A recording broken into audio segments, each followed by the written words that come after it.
It began with a timetable and a silence.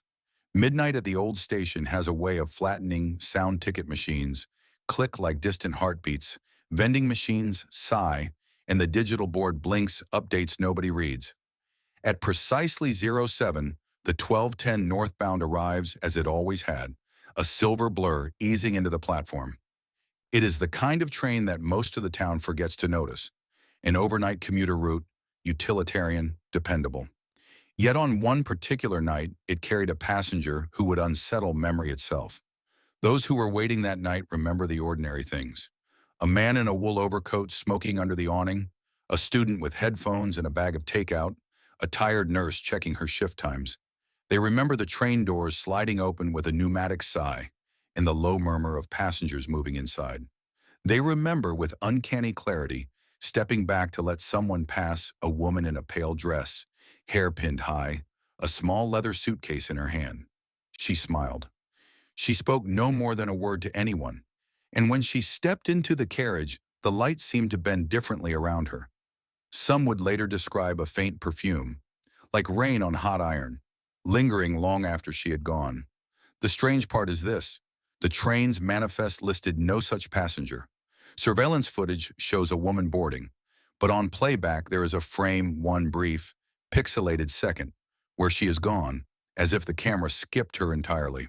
The ticket scanner logged a valid fare at the same time, yet the name on the receipt belonged to a man who had died 10 years earlier. The nurse swore she had spoken to the woman about the late shift at the hospital. Two students claimed they had shared a bench with her while the train waited for clearance. Yet when investigators reached out later, details dissolved. Witnesses who first insisted on the encounter found their memories softening into uncertainty. Dates shifted. Small facts evaporated as if the night had quietly corrected itself. The woman's face, so solid at midnight, receded like a tide. People think memory is a straightforward ledger of events. In truth, memory is a social currency. It is strengthened by repetition, by witness, by the weight of corroboration.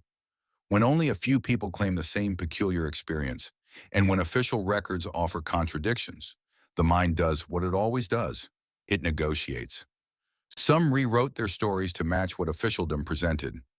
Others held fast, feeling the oddness like a cold coin in the palm, heavy and inexplicable. The town split between those who believed they had met a ghostly passenger and those who told themselves they had mistaken a stranger for someone else entirely. There are rational explanations. Trains are liminal spaces where tired minds blur reality. Sleep deprivation, alcohol, the sameness of fluorescent light.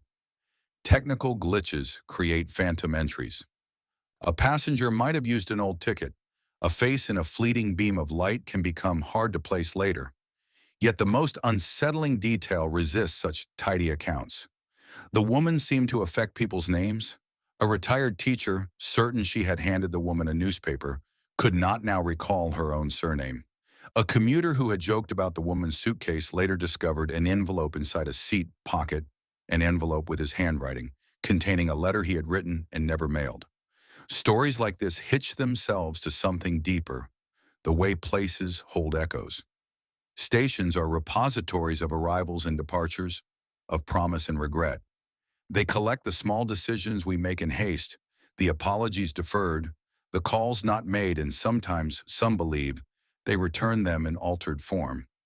The whispering train, then, becomes less a vehicle and more a conduit, carrying fragments of other nights into this one until people can no longer tell which belong to them. The woman never stepped forward. She was never identified. And the 1210 continued to run, its lights cutting through the fog as if nothing had happened. Yet the platform remembers in ways a manifest cannot. Benches carved with new initials, a discarded suitcase picked up the next morning with no owner's name, a ticket stamped with a date that will not be found in the ledger.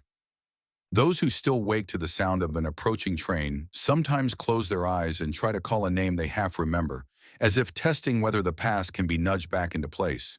Whether it was a lapse in time, a shared delusion, or something that simply cannot be cataloged, the whispering train remains a quiet mystery.